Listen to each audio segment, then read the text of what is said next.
Станува збор за склучување на договори кои што се над лимитот кој што е предвиден според Законот за трговски друштва.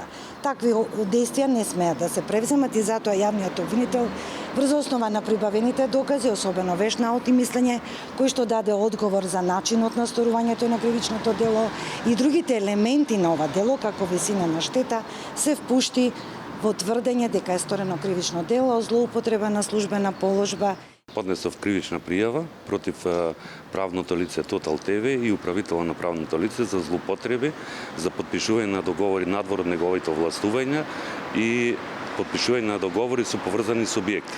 Штетата изнесува некаде над 503.000 евра, од која малцинскиот собственик штетениот Тони би требало да добие доколку се докаже на 25% таа сума, остатокот е на мнозинскиот собственик. Зошто тоа не го прави, до овој момент не ни е познато. И се надевам дека следниот пат ќе биде присутен.